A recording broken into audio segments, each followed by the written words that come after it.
This podcast is not sponsored or supported by any business or organization. The views reflected on these podcast episodes are my own. Please be aware I am not a medical expert, travel agent, or any other kind of expert. Hey everyone, welcome to the Eat, Explore, Love podcast. I'm Ashley. This podcast is based off of my blog of the same name, Eat, Explore, Love. It talks about the unique challenges in traveling around the world when you have celiac disease. Due to sort of popular demand, I decided to also record a podcast to delve a little deeper into my travels and the lessons learned along the way.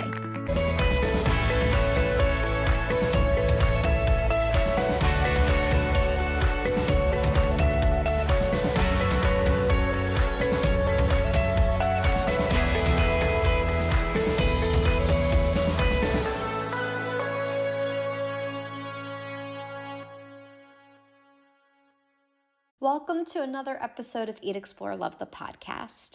This week is about Barcelona, and I loved every second of being in Barcelona. And I learned the value of being willing to be open with people. So that was fun.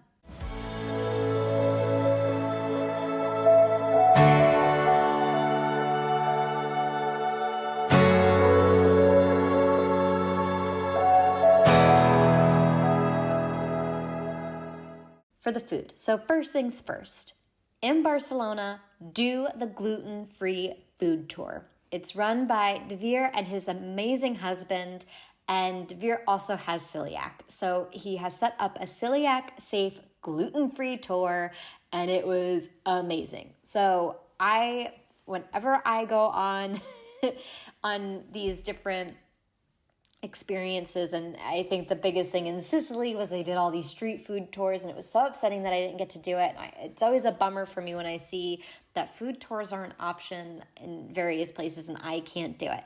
So in Barcelona, you can. I even asked Devere if he'd be willing to do a gluten-free food tour in other places and other branches, and at this time it's not really an option, but you should do it. You should totally go and check it out. Other places that I went and ate at, I felt like Barcelona, there were so many gluten-free options and they were 100% gluten-free establishments. So make sure that you go to Barcelona for celiac. Best place to be for food. Of course, the place I'm going to start off with, though, was not a 100% gluten-free establishment, but still really good. It's called Eat My Trip Brunch and Bakery. If you want the links to any of these places, make sure to go check out hieatexplorelove.com. But it was a really great place to have lunch. It was really cute. The people were so sweet there. Bloom Bakery is a 100% gluten-free bakery. I had their cheesecake, but they had a lot of other good options even at 8 p.m. when I went there. Chalk, the Chocolate Kitchen. There are several locations of this bakery throughout the city, and not all of them are 100% gluten-free. So make sure you go to the gluten-free one. They have shops that are 100% gluten-free. It was so good. The baked goods there were out of this world. Go there right now. Stop listening to this podcast, book your flight, and go there right now. Manduka Gluten-Free Corner. It was really nice to be able to have a place where I can just go and get something quick and easy for lunch. So go check that out. Anvil, it's a 100% gluten-free establishment as well for a restaurant. It's a really nice date night spot. Staff wasn't super friendly, but it was a decent trade-off of being able to have good food. Jansana Gluten-Free Bakery. I got a cinnamon roll, and it wasn't as great as Chalk's gluten-free bakery, but it has a lot of other options for you to try. I went there in the morning, and there was a line because I guess people were coming from church and going straight there. So make sure you get there with enough time to wait. Another place that I went to, not a 100% gluten-free option, is Avocados. It's not as many options as I would have wanted, but it was an okay meal to have for a quick dinner. A place I really enjoyed was Messi Pizza Gluten-Free Grazia.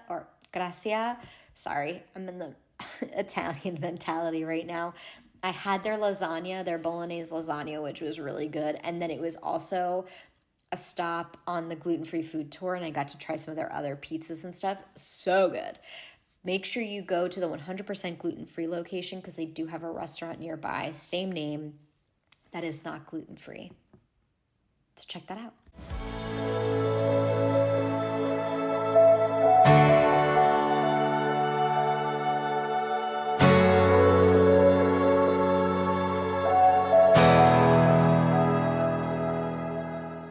For your tours. Okay, I'm going to say it again. Do the gluten-free food tour. So good, so worth it, amazing. I also did the free tour of the Old Town of Barcelona. It was my favorite tour of the entire trip, and I really enjoyed my tour guide and felt like I got a really good bunch of information from a local. Barcelona's Gothic tour, there were a lot of different stops. And by the way, all of this is booked through Guru Walks.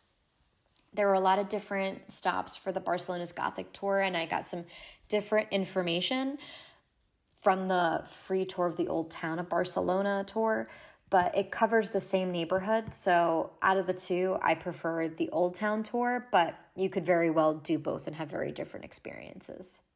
Another tour I did was Gaudi, Sagrada Familia, and Modernism Free Walking Tour. So I'm not a huge fan of architecture. My sister is really into that, but that's not my thing. But I really found Gaudi interesting and being able to see his stuff along the way. I would say in place of doing this tour, perhaps you book ahead of time going to Sagrada Familia, not Sangria Familia, Sagrada Familia. It's a church by Gaudi, and it's the most different church you're ever going to experience. There is a cost of going inside.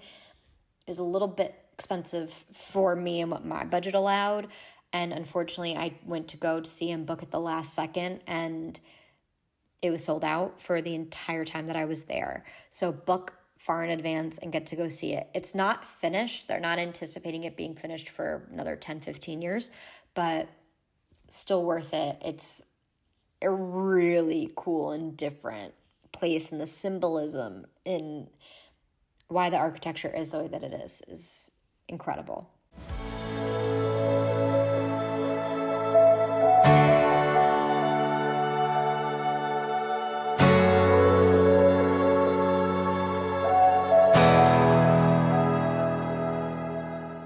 So I mentioned that my lesson for this portion of my trip was being willing to be open and be vulnerable.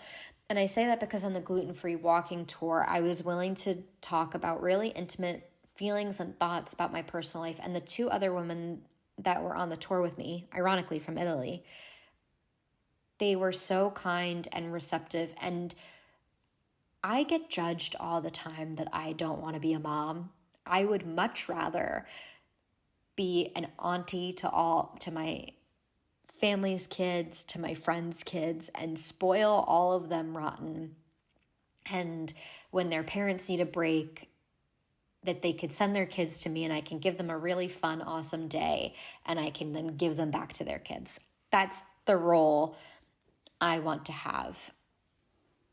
For a multitude of reasons, I could devote an entire hour just talking about that. And so many people make me feel bad and like I am less than, because that is the route I would want to take. Granted, I have considered being a foster mom. I have considered adopting, and that's not off the table. That's the only way being a mom would make sense to me. And so many people make me feel so awful about that. And things like that came up in conversation with these ladies, and dealing with my dual citizenship and just life. And our poor guide, he was just like, oh, these women.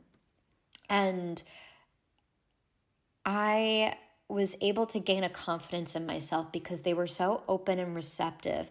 And they said, I think you making that decision and whatever you want to do with your life is the great decision. This is what I went through, and this is how I came to the decisions that I made.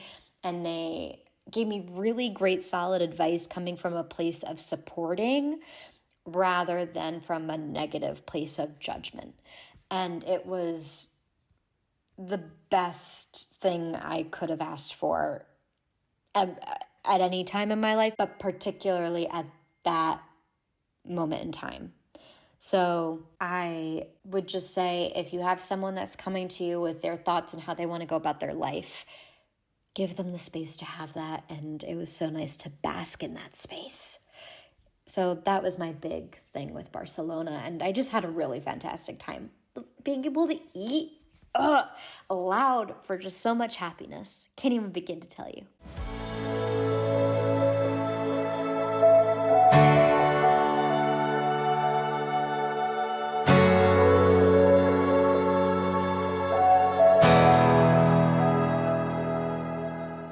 Here's for the wrap-up questions. Do I feel the city is safe for those with celiac? Yes. My favorite place to eat? Oh, goodness. Either chalk or it would be messy pizza. Favorite memory from the experience? The gluten-free food tour. Is this a city to vacation to or live in? I think you could do both. Is this a city to relax or be active? I think you can relax.